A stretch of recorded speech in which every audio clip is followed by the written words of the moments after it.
Olá, igreja, tudo bem com vocês? Eu estou na rua, vim buscar a Carol aqui no hospital e aí a gente está buscando meu sogro. Antes de começar, eu quero agradecer a todos que estiveram orando por mim, pelo meu acidente, pela minha cirurgia. Está tudo bem, ó, minha mão está tranquila, está imobilizada, mas ainda está tudo tranquilo, tá? Então, muito obrigado. Deus foi maravilhoso e me abençoou, me livrou, né? Então tá tudo bem, tá? Ainda daqui mais para frente vou começar a fisioterapia, mas eu já estou muito bem. Quero neste momento então fazer uma reflexão até um pouco rápida, né, pra gente. Eu costumo fazer uns vídeos longos.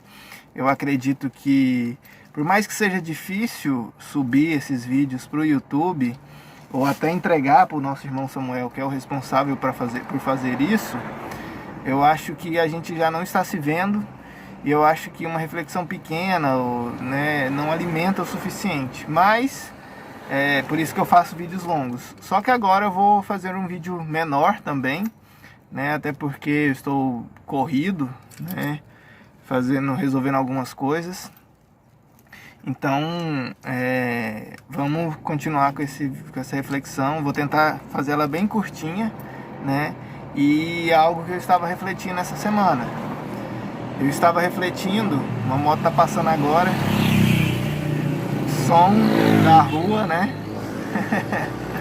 Vai atrapalhar um pouco, mas eu espero que não tanto. Eu estava refletindo essa semana sobre a expressão que Jesus usa a respeito dele mesmo, né? Como filho do homem. Você já parou para pensar o que isso significa? O que Jesus estava querendo fazer referência? E aí eu comecei a pesquisar sobre isso e fui atrás de onde Jesus tirou isso, né? E essa expressão, ela aparece várias vezes no Antigo Testamento, no Primeiro Testamento. E a primeira delas está lá em Números 23. Né? Se você é do mundo evangélico, certamente você já ouviu aquela música que diz que Deus não é homem para mentir.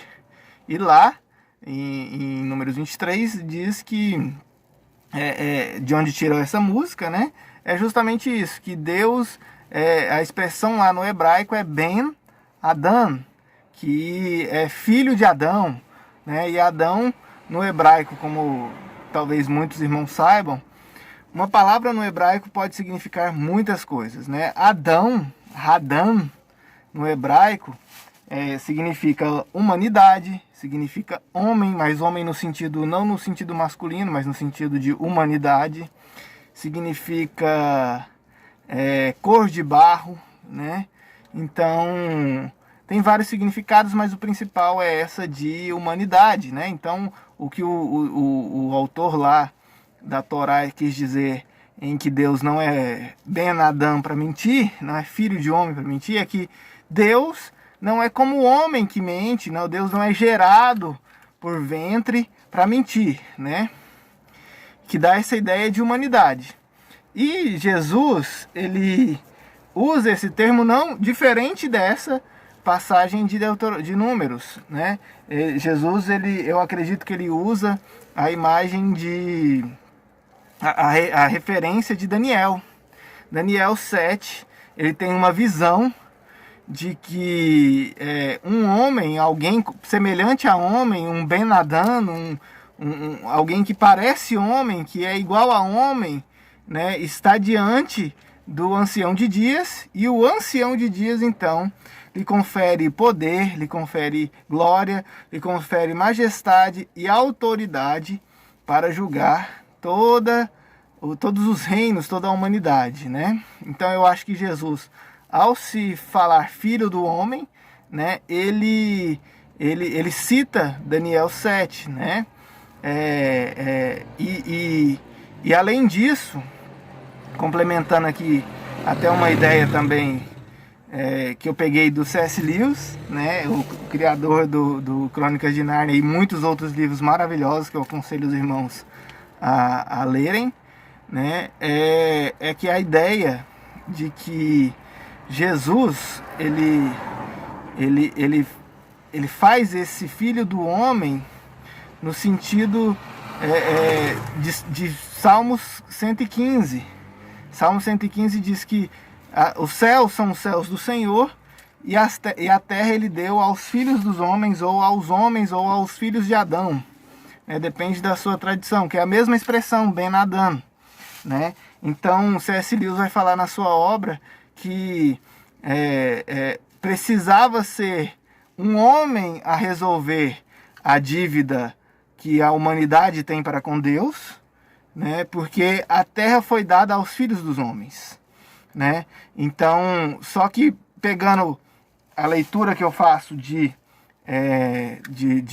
Agostinho, é que a pena ela tem que ser proporcional ao dano ferido de quem se ofendeu, né?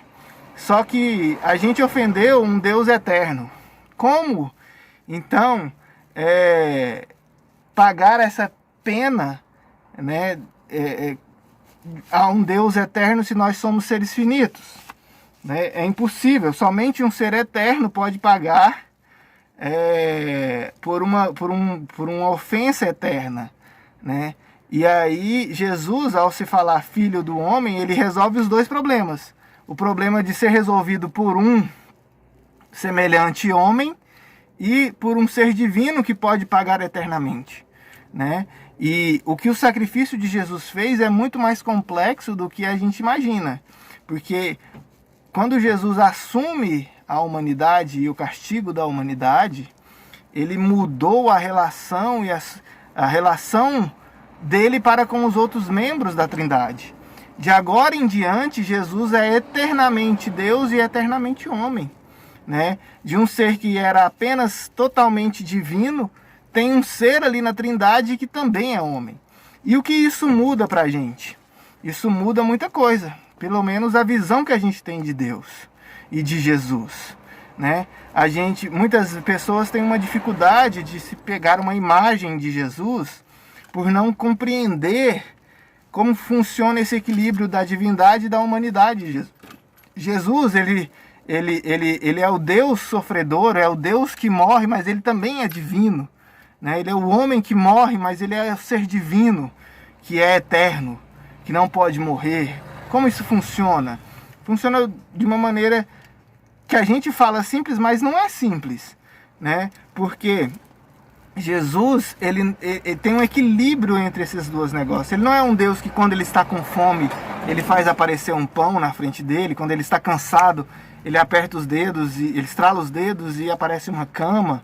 Ao mesmo tempo que ele também não é o Deus, o homem que ao estar precisando fazer um milagre, ele não faz, né? Ele tem um equilíbrio. Isso muda a nossa visão de Jesus, de quem ele foi como humano.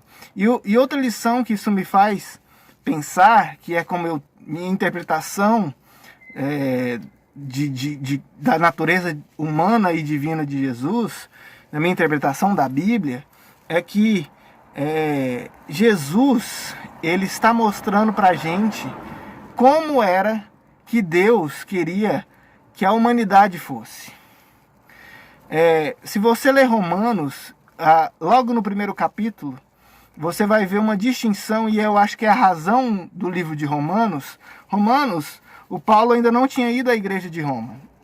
E ele queria ir para lá, e ele se apresenta então à igreja de Roma e apresenta o seu evangelho. Por isso que a gente fala que Romanos é o evangelho de Paulo. Ele fala assim, é assim que eu acredito, é assim que eu penso, e ele queria juntar recursos para poder fazer mais viagens missionárias, né? E fazer uma base de operação em Roma, né? Então ele escreve essa carta a Roma, e lá ele fala que a humanidade tem dois tipos de homem: a humanidade em Adão, o ser que caiu, que se rebelou contra Deus e pelo qual nós todos somos filhos, né? Nós descendemos dele. E o homem em Jesus Cristo. Então, era como se mais ou menos fosse o seguinte: se o diabo falasse assim, então esse daí é o seu homem, é a sua humanidade, isso daí é o ápice da criação que o Senhor fez, é esse Adão aí, é esse Lucas aí, é esse irmão fulano de tal aí, que é o máximo da criação. E aí Deus fala, não. O máximo da criação é Jesus Cristo. A humanidade como Jesus Cristo, que Adão não conseguiu. E por isso Jesus cumpre todos os requisitos e faz a gente, então, ser um novo tipo de humanidade, né? Esse é, então, desculpa, o mistério das duas naturezas de Jesus, né? E isso nos faz ter uma outra visão sobre Jesus, uma visão mais equilibrada, mais realista e mais coesa com as Escrituras, né? Não é que Jesus está falando, olha, eu sou homem e eu posso mentir. Não, ele poderia, mas ele não faz. E ele não faz não porque ele é divino.